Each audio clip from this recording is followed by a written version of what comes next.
राकेश जी, ये सबसे पहले शुरुआत आपसे ही करती हूं। मैंने ये 6 लाइन का बयान सुनील अंबेकर का जो पढ़ा, इसमें दर्शकों को थोड़ा क्लैरिटी दीजिए। संघ ने 3 दिन के मंथन के बाद क्या निकाला? जातिगत जनगणना होनी चाहिए या नहीं होनी चाहिए? देखिए, बयान में इतनी स्पष्टता है कि अब मैं इसकी व्याख्या तो कर सकता हूं, स्पष्टता देने की आवश्यकता नहीं है। इसमें 3 मुख्य बातें हैं। पहली बात है कि जातीय जनगणना कल्याणकारी राज्य के लिए वहाँ उपयोगी है जहाँ पर सैकड़ों हजारों लाखों लोग जो जातियों के रूप में, छोटी छोटी जातियों के रूप में उपेक्षित रही हैं, राज्य के सभी प्रयासों के बावजूद राज्य का जो अवसर उन तक पहुंचना चाहिए था नहीं पहुंच पाया है। जब उनके आंकड़े सामने आ जाते हैं तो राज्य को अपनी नीतियां तय करने में, प्राथमिकता तय करने में, दूरी तय करने में आसानी होती है। संघ ने स्पष्ट रूप से कहा है। दूसरी बात जो संघ के जो सुनील अंबेकर जी ने कहा है कि नियत क्या है, जो लोग उस जाति जनगणना से अंतिम व्यक्ति का लाभ नियत नहीं है, वह सत्ता के लिए समाज में दूरी बनाना जिनकी नियत है, तो उन्होंने यह कहा एक सामाजिक सांस्कृतिक संगठन होने के नाते राजनीतिक दलों से दूर रहते हुए संघ ने सबको कहा है कि ऐसे संवेदनशील चीजों का आप राजनीतिक उद्देश्य के लिए उपयोग मत कीजिए। अंत्योदय या अंतिम व्यक्ति का उपयोग आपके सत्ता सिद्धि के लिए नहीं होनी चाहिए। तीसरी बात जो संघ ने इस प्रस्ताव अपनी बात में कहा है इस पर कि जातीय जनगणना से समाज में सौहार्द को और बढ़ाने में, समाज में हम अपने पड़ोसी से बात करना छोड़ दें, एक दूसरे से जाति के रूप में देखना समझना बंद कर दें, तो भारतीय समाज एक सभ्यताई समाज है। इस समाज में जाति एक यथार्थ है। उस यथार्थ को देखते हुए और पिछड़ेपन को देखते हुए, सामाजिक आर्थिक पिछड़ेपन को देखते हुए हमें एक सहमति के साथ प्रयास करना चाहिए। उसमें एक शब्द बहुत महत्वपूर्ण है, कम्युनिटी कंसेंसस, सामुदायिक सहमति। जो भी समाज को जो आरक्षण मिल रहा है, उस आरक्षण में कोई भी छेड़छाड़ बाहर से नहीं होना चाहिए।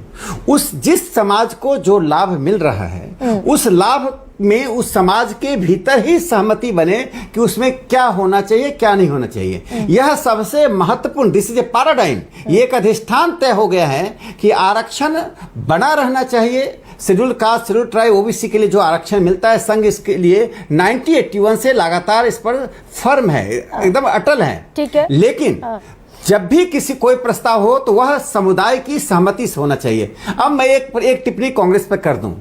जो कांग्रेस पार्टी इतने जातीय जनगणना के लिए बहुत बेताब है, उसकी कथनी करने में क्या अंतर है? एक ओबीसी के नेता श्री सीताराम केसरी जो स्वतंत्रता सेनानी थे, बहुत पुरानी बात नहीं है, कांग्रेस के अध्यक्ष बने, बहुत संघर्ष करके वहां तक पहुंचे, दूध में मक्खी की तरह भी निकाल के नहीं फेंका। जिसको एक शब्द है जो बोलना नहीं चाहिए टेलीविजन चैनल पर, लात मारकर बाहर कर देना, ये सीताराम केसरी के साथ आपने किया। वर्तमान कांग्रेस अध्यक्ष को किस तरह से आप घुमा रहे हैं? लगता है उनके पास कोई व्यक्तित्व नहीं है, लगता है कांग्रेस पार्टी राहुल गांधी चला रहे हैं और खड़गे साहब एक मुखौटा के रूप में उपयोग कर रहे हैं। तो क्या schedule caste, schedule tribe, OBC मुखौटा है? और दूसरी बात, काका कालेकर समिति की रिपोर्ट जब आई थी, उसके बाद बीपी मंडल जी के द्वारा जो मंडल कमीशन की रिपोर्ट आई, ठंडे बस्ते में किसने डाला? और चौथी बात, ओबीसी कमीशन को संवैधानिक दर्जा देने की मांग कब से हो रही थी? कांग्रेस पार्टी को किसने रोका था? कांग्रेस पार्टी के सहयोग में कम्युनिस्ट पार्टियां थी, उनके सहयोग में समाजवादी पार्टी थी, उनके सहयोग में आरजेडी थी। उसको संवैधानिक दर्जा तो प्रधानमंत्री नरेंद्र मोदी जी ने 102वें संविधान संशोधन के द्वारा दिया। तो जो प्रधानमंत्री जी ने कहा कि विकास के पैमाने को बढ़ा देना, और आरएसएस ने जो कहा, आरएसएस न भारतीय जनता पार्टी को देखकर निर्णय लेती है, न संघ का निर्णय किस चुनाव को देखकर होता है। संघ की यह बैठक पहले से तय लेकिन राकेश जी, और जो सामाजिक आर्थिक परिस्थितियां, लेकिन आज जो बयान आया, यानी कि मैं ये समझूं और मेरे दर्शक भी ये समझे कि जो आज सुनील अंबेकर का बयान है, वो ये बयान है कि जातिगत जनगणना इस देश में होनी चाहिए। देखिए, जातिगत जनगणना से हमें परहेज नहीं है, साफ तौर पे। क्यों परहेज होगा? आखिर जातियों की संख्या है, कितने हाउस होल्ड हैं, और झारखंड में सबसे पिछड़ी जातियां कौन हैं? मैं एक बात गरिमा जी आपको बताना चाहता हूं, जो लोग संघ पर राजनीति करने का या भारतीय जनता पार्टी को देख कर काम करने का काम करते हैं, इन सब से पूछिए, इस देश में 9 से 12 करोड़ लोग, 1 करोड़ नहीं, 9 to 12 करोड़ लोग वे हैं जिनको घुमंतु जाति कहते हैं, नोमैडिक ट्राइब कहते हैं। इनको ब्रिटिश साम्राज्य ने क्रिमिनल ट्राइब कहा था, आपराधिक जाति कहा था। किसने काम किया उसके लिए? आरएसएस पिछले 3 दशकों से उनके लिए काम कर रहा है, विमुक्त घुमंतु जाति परिषद बनाकर काम कर रहा हो। और जब भारतीय जनता पार्टी की सरकार आई, एक मेरे लिए सौभाग्य की बात है कि मेरा जो पहला भाषण था उस भाषण में मैंने उनका जिक्र किया, और प्रधानमंत्री नरेंद्र मोदी जी की सरकार ने उनके घुमंतु जाति के लिए नोमैडिक ट्राइब्स वेलफेयर बोर्ड बनाया। यदि चुनाव दृष्टि हो, वोट दृष्टि हो, एक और दूसरा उदाहरण, पर्टिकुलरली वल्नरेबल ट्राइब, इस देश में 75 ऐसे ट्राइब्स हैं जिनकी संख्या 36 लाख है। उनकी संख्या 10 से लेकर 50,000 के बीच में है। 10 किसी ट्राइब में सिर्फ 10 लोग बचे हैं। अब वो तो चुनाव की दृष्टि से उपयोगी नहीं है। इससे किसी पार्टी का उस पर कोई प्रस्ताव नहीं आता, घुमंतु जाति पर कोई प्रस्ताव नहीं आता है। तो राकेश जी, क्या मैं ये समझूं, तो आरएसएस जी नहीं, तो क्या मैं ये समझूं कि ये जो संघ ने आज कहा कि जातिगत जनगणना होनी चाहिए, कल्याण के लिए जरूरी है, सिर्फ चुनावी फायदे के लिए इस्तेमाल ना हो, ये संघ की प्रतिक्रिया उस वक्त में आई है जब 240 का मैंडेट बीजेपी के पास है, और बीजेपी अपने पुराने बयानों में, वो भले ही संसद में बीजेपी ने अपनी सरकार ने अपनी बात रखी हो, सुप्रीम कोर्ट में हलफनामा दिया हो, चुनावी रैलियों में प्रधानमंत्री नरेंद्र मोदी ने कहा हो कि कोई जाति नहीं है, अमीर और गरीब जाति है, फिर युवा, महिला, किसान और गरीब पर आए। तो ये संघ ने यानी कि एक तरीके से लाइन क्लियर की अपनी, बीजेपी से इतर एक लाइन स्पष्ट रेखा खींच दी संघ ने अपनी। नहीं, देखिए दोनों में विरोधाभास नहीं है। संघ का ने जो आज कहा है, तो देखिए जब भी राजनीति विखंडन का कारण बनती है और जब भी राजनीति प्रतिस्पर्धा का कारण है, राजनीति में स्वाभाविक कंपटीशन होगा, लेकिन प्रतिस्पर्धा उस स्तर तक ना हो जाए कि हम समाज को तोड़ने लगे, राष्ट्र को तोड़ने लगे, जो कांग्रेस पार्टी और समाजवादी पार्टी के बयानों से दिखाई पड़ता है। नहीं, ये तो आज का बयान नहीं है, लेकिन राकेश जी, ये तो राम मनोहर लोहिया 1960 में कह रहे थे, संसोपा ने बांधी गांठ, पिछड़े पावे 100 में 60। आरक्षण की पैरोकारी तो तब भी हो रही थी। तो 1990 में जब मंडल कमीशन लागू हुआ तब तो कांग्रेस सरकार में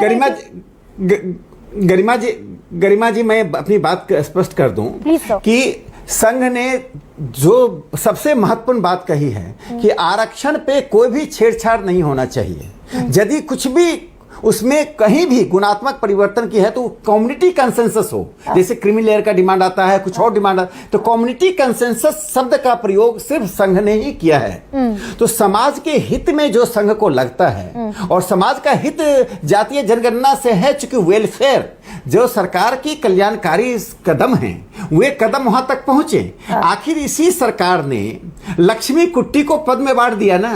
उस लक्ष्मी कुट्टी को तो ये नहीं जानते हैं, जो लक्ष्मी कुट्टी केरल की वो पिछड़ी जाति की महिला जो खाली पैरों चलने वाली लोग हैं। और इसकी यदि मैं नाम गिनाना शुरू कर दूं तो आधा घंटा चला जाएगा। जो प्रधानमंत्री नरेंद्र मोदी, बीजेपी की सरकार, नहीं बिल्कुल ठीक राकेश, लेकिन अगर आज की तारीख में मैं आपकी बात मान लेती हूँ, कांग्रेस, समाजवादी पार्टी, आरजेडी सब एक तरीके से पॉलिटिक्स कर रहे हैं, अपना वोट बैंक सिक्योर कर रहे हैं। लेकिन ये 1990 में तो आप भी सरकार में थे जब मंडल कमीशन आया, पिछड़ों को 27% पहली बार आरक्षण मिला। वो तो संविधान प्रदत्त भी नहीं था, संविधान में नहीं था, वो तो SC ST के लिए था। तो क्या उस समय जो ये पिछड़ों को आरक्षण मिला था, जिसमें कांग्रेस नहीं थी, जिसमें आरजेडी नहीं थी, जिसमें SP नहीं थी, वो भी पॉलिटिक्स हो रही थी उस समय भी सियासत हो रही थी। नहीं, देखिए सियासत जिनको करना था करें, लेकिन आरएसएस इसमें साफ तौर पे है कि जो मंडल कमीशन का रिपोर्ट आया था और मंडल कमीशन ने जो रिकमेंडेशन दिया था, वो रिकमेंडेशन तथ्यों और तर्क के आधार पर था, और तथ्य तर्क के आधार पर था, उसे कांग्रेस पार्टी ने ठंडे बस्ते में डाल दिया था। तो इसलिए तो हमने कहा कि आरक्षण आवश्यकता इसलिए है कि एक बड़ा वर्ग समाज का हाशिए पर रखा गया है, वो सामाजिक, आर्थिक, शैक्षणिक दृष्टि से पिछड़ा है। सर, इसी पर योगदान हुआ क्या? इसमें पूरे देश में सहमति बनी है। कि आज आप कह रहे हैं कि आरक्षण, आज संघ ने कहा आरक्षण जरूरी है, 200 सालों तक भी आरक्षण के लिए तैयार रहे ये समाज, लेकिन 1990 में जब वीपी सिंह लागू कर रहे थे मंडल कमीशन की सिफारिशें, तब ऑर्गेनाइजर के पन्नों पर छप रहा था कि हिंदुओं को अगड़े पिछड़े हरिजन में बांटने की साजिश है। तो ये यू टर्न हुआ ना राकेश सर, ये पॉलिटिक्स के मुताबिक। राकेश मेरी बात सुनिए। मोहन भागवत जी क्या कहते हैं, दत्तात्रेय होसले जी क्या कहते हैं, अंबेडकर जी क्या कहते हैं, अरुण कुमार जी क्या कहते हैं, ये संघ का प्रमाणिक वक्तव्य है। आज मैं भी कुछ कह दूं तो संघ का प्रमाणिक वक्तव्य नहीं हो सकता है। मैं उसकी व्याख्या कर सकता हूं। मैं संघ के प्रमाणिक वक्तव्य को देने के लिए जो संघ की अपनी नेतृत्व है, उस नेतृत्व की एक बड़ी भूमिका है।